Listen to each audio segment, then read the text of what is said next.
Good morning बच्चों, मैं DR. Dewangan, शासकीय पूर्व माध्यमिक शाला झोला। आज हम कक्षा 6वीं का पाठ पढ़ेंगे सर्वधर्म समभाव।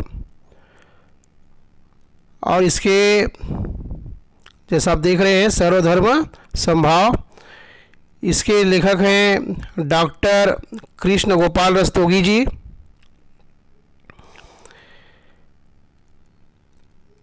इस कहानी में बताया गया है कि धार्मिक सहिष्णुता और मानव धर्म सर्वोपरि है।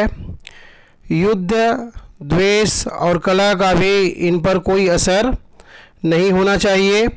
मानव कल्याण, विश्व बंधुत्व की भावना हर मनुष्य में सर्वोपरि हो, इस बात का प्रमाण महाराणा प्रताप और गुरु गोविंद सिंह की इन दो प्रेरक कहानियों में मिलता है, जहां युद्ध जीतने के बाद भी दोनों में मानवता का सबसे ज़्यादा महत्व देते हुए शत्रु सैनिकों और उनके परिवार से आत्मीय व्यवहार किया है ना। ये पहला चित्र है महाराणा प्रताप का। महाराणा प्रताप और मुगलों के बीच युद्ध चल रहा था। कुंवर अमर सिंह के नेतृत्व में राणा का पलड़ा भारी रहा। खाना खान और उसकी सेना को मैदान छोड़ना पड़ा। अमर सिंह ने मुगलों की स्त्रियों, बच्चों, परिवार वालों और सैनिकों को बंदी बना लिया। राणा प्रताप ने जब लड़ाई में जीतने का समाचार सुना तो वे कुंवर अमर सिंह को बधाई देने स्वयं आए, परंतु महाराणा को पता चला कि कुंवर ने मुगलों की स्त्रियों और परिवार वालों को बंदी बना लिया, तो वे अत्यंत क्रुद्ध होकर बोले, कुंवर, लड़ाई जीतकर तुमने जो स्थान मेरे हृदय में प्राप्त किया वह समाप्त हो गया है। तुम नहीं जानते तुमने मुगलों की स्त्रियों और परिवार वालों को बंदी बनाकर कितना बड़ा अपराध किया है। हमारी शत्रुता मुगल साम्राज्य से है, किसी व्यक्ति विशेष से नहीं। उनकी स्त्रियां भी हमारी माँ बहनों के समान हैं।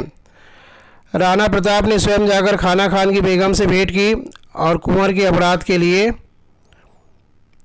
क्षमा मांगी। उन्होंने आदेश दिया कि मुगलों की स्त्रियों और बच्चे सम्मानपूर्वक मुगलों के पास पहुंचा दिए जाएं। देख रहे हैं चित्र, है ना।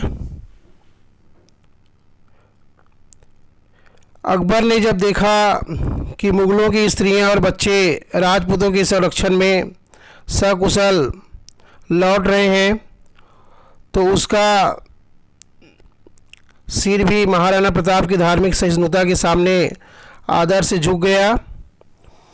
संसार में अनेक धर्म हैं, सभी धर्म हमें अच्छी अच्छी बातें सिखाते हैं। वे सभी हमें असत्य से सत्य की ओर, बुराई से अच्छाई की ओर तथा पाप से पुण्य की ओर ले जाते हैं। हमारा कर्तव्य है कि हम सभी धर्मों का आदर करें। भारतीय संस्कृति में तो विशेष रूप से कहा गया है कि किसी भी धर्म की निंदा मत करो। एक दूसरी घटना है। एक बार गुरु गोविंद सिंह को सूचना मिली कि शत्रु उनके राज्य के किसी भाग पर अचानक हमला कर दिया है। उन्होंने अपने सैनिकों से उसका मुकाबला करने के लिए कहा। युद्ध हुआ और उसमें सिख सैनिकों की जीत हुई। अगले दिन गुरु के कुछ शिष्यों ने एक सिख सैनिक को उनके सामने प्रस्तुत किया और कहा, गुरुजी, यह युद्ध के मैदान में सिख भाइयों के साथ दुश्मन के घायल सिपाहियों को भी पानी पिला रहा था। लगता है यह दुश्मन से मिला हुआ है, इसे दंड मिलना चाहिए। गुरु गोविंद सिंह ने उस युवक से पूछा, क्या यह सच है कि तुम युद्ध भूमि में शत्रु सेना के घायल सिपाहियों को पानी पिला रहे थे? हाँ महाराज, यह बिल्कुल सच है, वह बोला। पर क्या शत्रु के सैनिकों को पानी पिलाना उचित है? गुरु ने पूछा। श्रीमान, आप ही ने एक बार बताया था कि सभी मनुष्यों में एक ही आत्मा है। इसी बात को ध्यान में रखकर मैंने उन्हें पानी पिलाया। यदि मुझसे कोई अपराध हो गया है तो आप मुझे दंड दे सकते हैं महाराज। युवक बोला। गुरु गोविंद सिंह उस युवक के उत्तर से बेहद खुश हुए। उन्होंने कहा, मुझे खुशी है कि मेरे सारे शिष्यों में से धर्म का वास्तविक अर्थ केवल तुम्ही ने समझा है। तुमने दुश्मन के घायल सैनिकों को पानी पिलाकर कोई अपराध नहीं किया। तुमने गुरु नानक की वाणी को सही तरह से समझा ही नहीं, अपने आचरण में भी उतारा है। एक सैनिक ने शंका प्रकट की, यदि युद्ध में घायल पड़े सैनिक शत्रु सैनिक को पानी पिलाना धर्म है, तो फिर उसी सैनिक को युद्ध में मार गिराना तो अधर्म होना चाहिए। फिर गुरुदेव ने उत्तर दिया, युद्ध में शत्रु सैनिक का सामना करना राष्ट्र धर्म है, जबकि घायल सैनिक को पानी पिलाना मानव धर्म है। किसी घायल, असहाय या दुर्बल व्यक्ति से केवल इसलिए घृणा करना कि वह दूसरे धर्म का अनुयायी है, यह उचित नहीं है, गुरु गोविंद सिंह ने उत्तर दिया। हमारा देश भारत ऐसा देश है जहां अनेक धर्मों के लोग रहते हैं। भारत के संविधान के अनुसार सभी को धार्मिक स्वतंत्रता प्राप्त है। इसलिए देश की एकता और अखंडता के लिए यह अत्यंत आवश्यक है कि प्रत्येक भारतीय अपने अपने धर्म का पालन करता हुआ भी किसी अन्य धर्म के प्रति घृणा या द्वेष का भाव न रखे।